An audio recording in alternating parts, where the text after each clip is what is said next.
How many of you watch television out there? Pretty much everybody, right? Welcome to another daily cinephile vlog. I was thinking about this today. I've been catching up on Better Call Saul for when the final season airs, which looks like it's going to actually be in 2022. I thought it would be this year, but looks like it won't be till 2022. But I am watching everything that's available on Netflix. Season 5 isn't available yet, but season 6 is coming. I was a big Breaking Bad fan. Loved El Camino as well. Thought it really worked well, best for the fans, but certainly could be watched separately. But definitely kind of like a fan movie. But I enjoy it all. I enjoy the Breaking Bad universe. And Better Call Saul, there's parts of me that kind of wonder if it's almost better than Breaking Bad on the writing level, just because everything seems a little more tighter. There doesn't seem to be as many filler episodes. Not that there's even that many filler episodes in Breaking Bad, but just that Better Call Saul has less episodes each season. Plus, it seems like they have a better general direction of where things are going, especially since it's a prequel. And it just takes some interesting chances that it makes me really love the show, even though it doesn't have the same grit that Breaking Bad has. But it's almost like more sad. There's almost more of a sadness to it just because it could be more real, given that a lot of the circumstances are more relatable on just every level. Whereas Breaking Bad, there's things that are relatable, but it definitely took things to the extreme, given that it was about a drug dealer. But anyway, that's not really what this video is about. It's not a comparison of Breaking Bad and Better Call Saul. I don't think there's going to be any fair comparisons until Better Call Saul wraps up. I think it'll be a comparison that should be made just because I think there's enough similarities between the shows that a general answer could be made up. I don't think it's a case where, it's unfair to compare them. They're such different things. They are, but I think there's so many similar qualities in them that I think it might be kind of fun to really compare them, but not until Better Call Saul wraps up, just to see where the finale ends up going. But anyway, I was thinking about it today. It's really too bad I didn't stay with Breaking Bad when it originally aired. I love the show now, but a lot of people, like myself, only caught it once it aired on Netflix. A lot of people watched it at the time, but I think it really depends on if you had cable and if you were keeping up with the show by the time it started to hit its final seasons. There's many shows like that where I only start to catch them after the fact, and it's really too bad because, there's shows where I'm like, I would have loved to have been with this at the moment. Sometimes it matters a lot. Sometimes it's a matter of the talk and excitement of the TV show is really when it's airing. And with Breaking Bad, it really was. It was a big deal when those episodes were airing, especially during the final season. And when the finale came out, a lot of people were talking about it. Same with Game of Thrones. A lot of people talked about Game of Thrones, and it was like the event to talk about as it was airing. There's other shows that I don't think you need to have seen them as they happen to enjoy still nowadays. I think Friends and The Office have proven that. Friends, I kind of saw when it originally aired, in a way, only really the final season. I was very young. Obviously, the rest of the show, I was too young to even watch, but I do remember when the final season came out, and I also remember how big of a deal it was. But even then, the show is still kind of a big deal nowadays. Same with The Office. And The Office, I actually caught quite a bit of the final few seasons when they originally aired.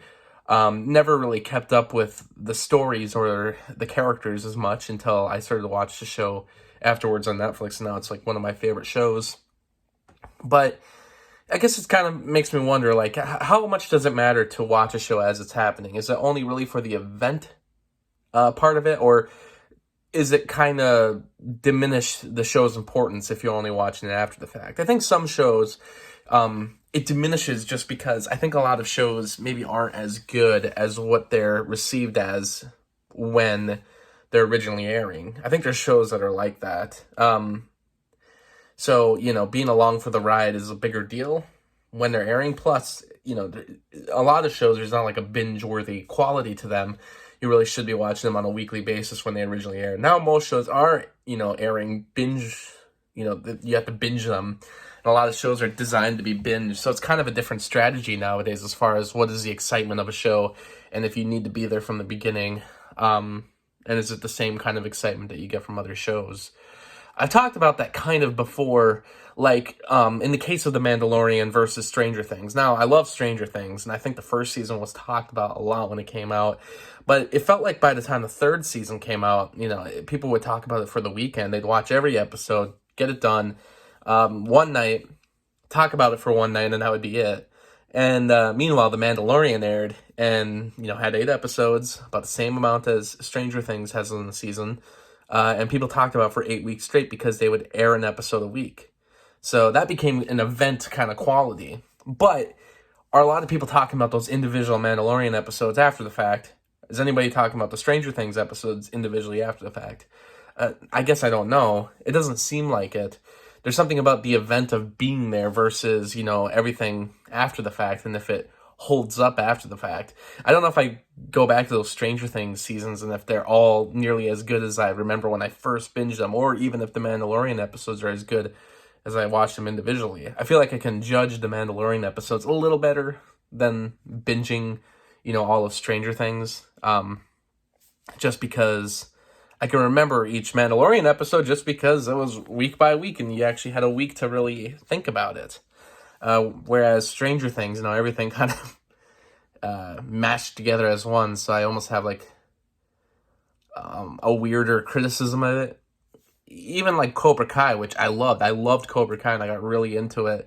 It's kind of hard for me to discern what happened in each individual episode because it was binged, and it's almost like watching a really long movie. And I know that's kind of the point. A lot of people like praise them because it's like watching a whole movie, but longer and more character development. But also, you don't really get to appreciate individual episodes. It's not the case with Breaking Bad. Breaking Bad, I can remember what individual episodes are really good, even though I did binge it. But I guess there's also a lot of conversation around it.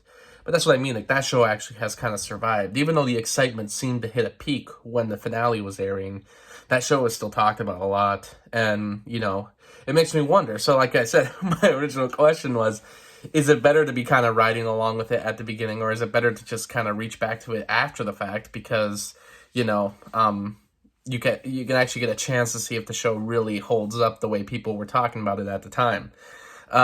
Breaking Bad is just kind of a lucky version of it, where a lot of people were talking about it at the time. It was at its peak when it was actually airing. But a lot of people still talk about it nowadays and led to a spin-off and a spin-off film. And people still talk about those individual episodes. So, that's a case where, watching it after the fact is really worth it. But especially if you would have been there at the time. I almost feel like it would just been cool for me to be there at the time. Kind of in the same way like being there for the Marvel movies is really cool. I don't think it necessarily improves any of the movies to have been there at the time to see them all. But, there's something about that experience of being there as the movie premieres. And I've seen every movie in theaters since Winter Soldier. And even before that, I had seen every movie that was coming out since Iron Man, around the time they actually came out, usually just at home. But since Winter Soldier, I've been at the theater, usually opening weekend with a big crowd. So the excitement is there, but then you also get the movie after the fact, and you can kind of start to judge it a little more. And those all still hold up pretty well, past even the fan excitement of the premiere. Some of them do diminish, kind of like Age of Ultron. I don't think it's as good as it was when we saw it in theaters.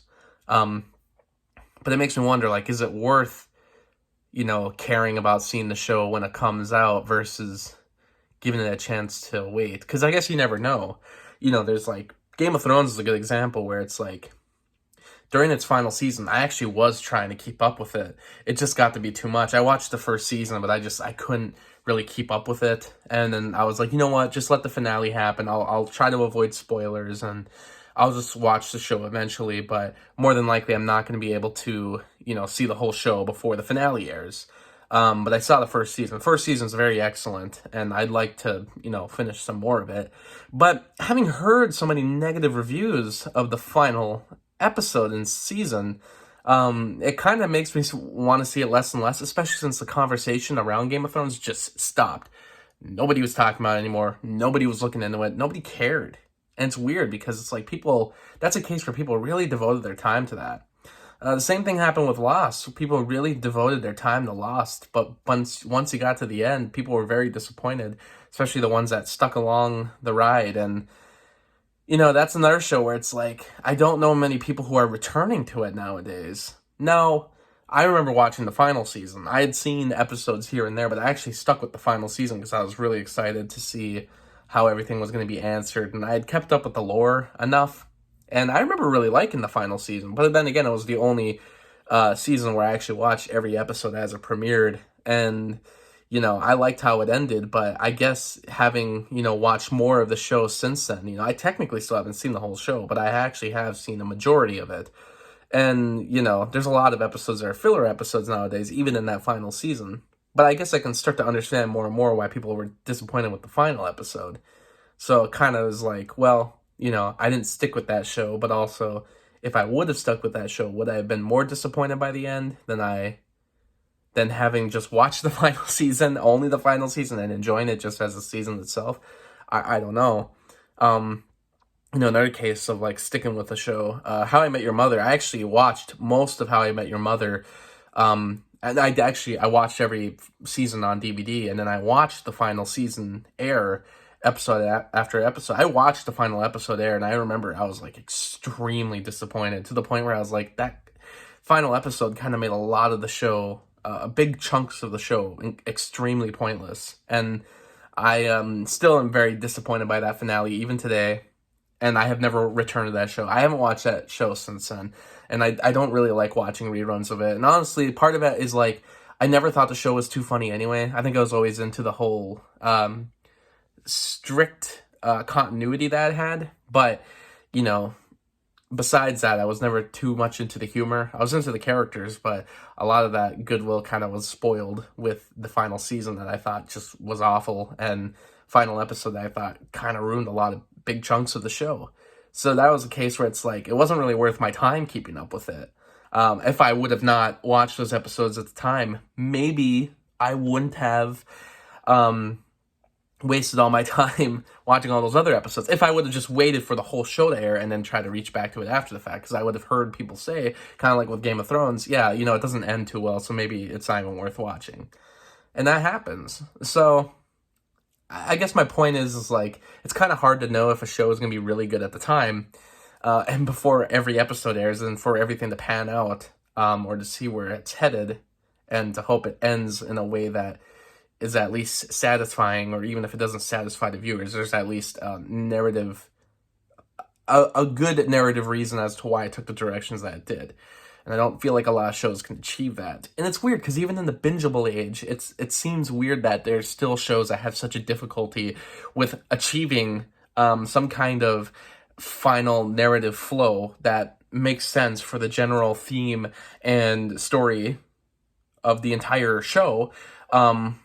It's weird that, in the age of just binging episodes and developing them like movies, and, turning these stories into long, well-developed stories, that there doesn't seem to be a good way to always cap these stories still. I still kind of had that issue with WandaVision, where I thought the final episode really didn't do justice for what the rest of the show was, even though that whole show was produced to be binged. In a way, it aired an episode a week, but it was made by, like, a company that has made movies, and the way they have, they've gotten very good at it, and I just thought it was weird that, the ending didn't really satisfy me the way that the rest of the show did. So that wasn't a waste of time. There was enough in it that was good, and there wasn't, filler episodes. But it's weird that a lot of binging shows still have filler episodes and still maybe don't have a way to conclude everything in a natural narrative way.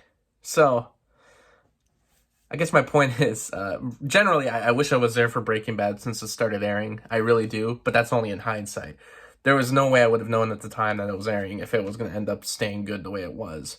And it's kind of hard to know that with any show. So, in general, is it better to just wait for a whole show to air? Or is it better to be there for the excitement of it all and possibly maybe not waste your time? And maybe to you, just because a show doesn't end the way you want it, it doesn't make the show a waste. But some people have made that argument for things like How I Met Your Mother, like I have. And some people have made that argument for Game of Thrones. So that's another good question. Do you think it's a waste of watching a television show? Oh, I'm losing light right here. Do you think it's a waste of watching a television show if the finale isn't going to be that great and satisfy everybody?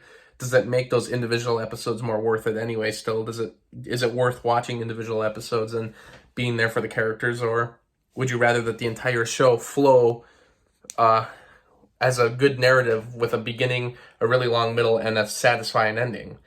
Or does that not matter?